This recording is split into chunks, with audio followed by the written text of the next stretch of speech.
మన ప్రభు అయిన యేసుక్రీస్తు మధురమైన నామంలో మీకు శుభాకాంక్షలు. ఈరోజు మనం ఒక చాలా ముఖ్యమైన విషయం గురించి మాట్లాడుకుందాం. అదే పరిశుద్ధత. అసలు పరిశుద్ధత అంటే ఏంటి? అది మన జీవితాలకి ఎలా సంబంధించింది? దేవుని స్వభావంలో ఇది ఎంత ప్రాముఖ్యమైనదో మనం తెలుసుకుందాం. చూడండి, ఈ ఒక్క వచనమే ఈరోజు మన చర్చకు పునాది. దేవునికి ఎన్నో లక్షణాలున్నాయి కదా, ప్రేమ, కరుణ, శక్తి. కాని వాటన్నిటిలోకెల్లా ఆయన పరిశుద్ధత చాలా ప్రత్యేకమైనది. అందుకే ఆయన మనకు ఇదొక సలహాగా కాదు, ఒక ఆజ్ఞగా ఇచ్చారు. నేను పరిశుద్ధుడిని, కాబట్టి మీరు కూడా పరిశుద్ధులుగా ఉండాలి. అయితే దేవునిలా పరిశుద్ధంగా ఉండమంటే దానర్థమేంటి? ఆయనలా సర్వశక్తిమంతులుగా ఉండమని కాదు కదా? కాదు. ఆయన స్వభావాన్ని, ఆయన క్యారెక్టర్ని మన జీవితాల ద్వారా చూపించడం. మనల్ని చూసినప్పుడు ఇతరులకు దేవుని పరిశుద్ధత గుర్తుకు రావాలి. అదే ఆయన మనకిచ్చిన పిలుపు. చాలామంది పరిశుద్ధత అనగానే ఈ లోకాన్ని వదిలేసి ఎక్కడో కొండల మీదకు వెళ్ళిపోయి జీవించడం అనుకుంటారు. కాని అది కాదు నిజమైన పరిశుద్ధత. ఈ లోకంలోనే ఉంటూ దాని చెడు పద్ధతులతో, పాపపు మార్గాలతో కలిసిపోకుండా మనల్ని మనం కాపాడుకోవడమే అసలైన పరిశుద్ధత. సమాజంలో ఉంటూనే దేవుని కోసం ప్రత్యేకంగా జీవించడమన్నమాట. పరిశుద్ధంగా జీవించే ప్రయత్నంలో మనం ఎదుర్కొనే ఒక పెద్ద సమస్య ఏంటో తెలుసా? మనల్ని మనమెలా కొల్చుకుంటున్నామనేది. చాలాసార్లు మనం తప్పుడు స్కేల్ని వాడతాం. ముఖ్యంగా మనల్ని ఇతరులతో పోల్చుకోవడం మొదలుపెడతాం. ఈ ఆలోచన మనలో చాలామందికి వస్తుంది కదా.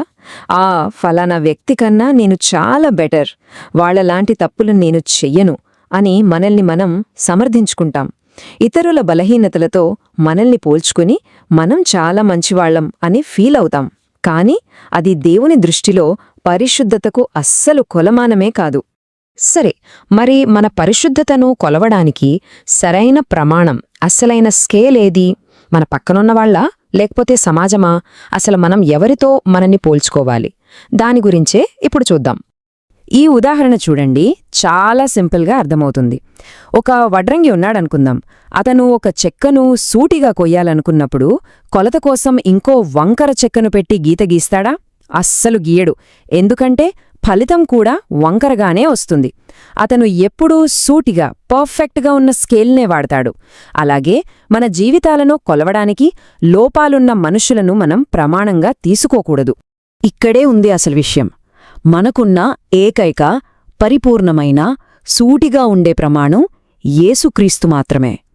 పాపమనే వంకరలేని ఏకైక వ్యక్తి ఆయన. కాబట్టి మన జీవితాల్ని ఇతరులతో కాదు, క్రీస్తు జీవితంతో పోల్చి చూసుకోవాలి. ఓకే, క్రీస్తు మన ప్రమాణం అని తెలిసిన వెంటనే మన మనసులో ఒక ప్రశ్న వస్తుంది. దేవుడు అంత పరిపూర్ణంగా పరిశుద్ధుడు కదా, బలహీనుణ్ణైన నేను, అన్ని తప్పులు చేసే నేను ఆ స్థాయిని ఎలా చేరుకోగలను? ఇది అసాధ్యం కదా అని అనిపిస్తుంది. నిజమే. మన సొంత శక్తితో, మన సొంత ప్రయత్నంతో పరిశుద్ధంగా జీవించాలని చూస్తే అది ఖచ్చితంగా ఫెయిల్ అవుతుంది. ఈ రోజు నుండి నేను అస్సలు కోప్పడను అని మనం ఎన్నిసార్లు అనుకుంటాం, కాని మళ్ళీ కోప్పడతాం. ఎందుకంటే నిజమైన పరిశుద్ధత మన ప్రయత్నం వల్ల రాదు, అది దేవుడిచ్చే శక్తి వల్ల వస్తుంది. యేసుక్రీస్తు రక్తం ద్వారా వచ్చే క్షమాపణ, మనలో నివసించే పరిశుద్ధాత్మ శక్తి ద్వారానే ఇది సాధ్యం. ఇక్కడ ఒక అద్భుతమైన విషయం మనం అర్థం చేసుకోవాలి. దేవుని ఆత్మ మన పాత అలవాట్లను మార్చడం మాత్రమే కాదు, మనలో ఒక సరికొత్త స్వభావాన్నే సృష్టిస్తాడు. ఇది కేవలం పైపై మార్పు కాదు, లోపలి నుండి వచ్చే సంపూర్ణమైన పరివర్తన. ఇది కేవలం ప్రవర్తనను మార్చుకోవడం, బిహేవియర్ చేంజ్ కాదు, స్వభావాన్నే మార్చడం, నేచర్ చేంజ్.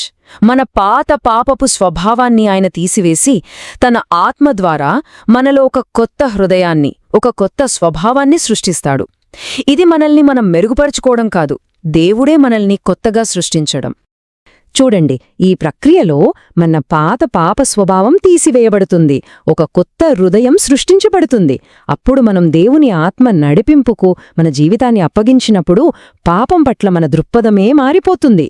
పాపం చెయ్యాలంటే మనకు అసహ్యం వేస్తోంది. ఇదే నిజమైన పరిశుద్ధ జీవితానికి పునాది. చివరిగా, అసలు మనం ఎందుకు ఇంత పరిశుద్ధంగా జీవించాలి? దీని వెనుక ఉన్న అసలు ఉద్దేశ్యమేంటి? మన జీవితానికి ఇది ఎలాంటి అర్థాన్నిస్తుంది? దాని గురించి ఇప్పుడు చూద్దాం. పరిశుద్ధత అనేది ఆదివారం చర్చ్కి వెళ్లటంతోనే అయిపోదు. అది మన రోజువారీ జీవితంలో కనిపించాలి. మనం చేసే వ్యాపారంలో నిజాయితీగా ఉండటం, ఆఫీస్లో మన పనిని నమ్మకంగా చేయటం, మన ప్రవర్తనలో ఇలా సోమవారం నుండి శనివారం వరకు మన జీవితంలో ప్రతిబింబించాలి. ఒక్క క్షణం ఆలోచిద్దాం. మన జీవితాల్లో దేవుడు తీసుకొచ్చిన ఈ మార్పుని చూసి మన చుట్టూ ఉన్నవాళ్లు ఏమనుకోవాలి? వాళ్ల నోటి నుండి ఏ మాట రావాలని దేవుడు కోరుకుంటున్నాడు? ఇదే అసలు ఉద్దేశ్యం. మనం పరిశుద్ధంగా జీవించడం, చూడండి నేనెంత మంచివాడునో అని మనల్ని మనం గొప్పగా చూపించుకోవడానికి కాదు. ఇతరులు మన జీవితంలోని మార్పును చూసి, వావ్, ఒకప్పుడు ఇలా ఉన్న వీళ్లని ఇంతగా మార్చిన ఆ యేసు ఎంత గొప్పవాడో అని ఆ మార్పుకు కారణమైన దేవుణ్ణి మహిమపర్చాలి. మన జీవితాలు ఆయన గొప్పతనానికి ఒక సజీవ సాక్ష్యంగా నిలవాలి. ఈ మాటలను ప్రభు స్వయంగా ఆశీర్వదించునుగాక. ఆమెన్.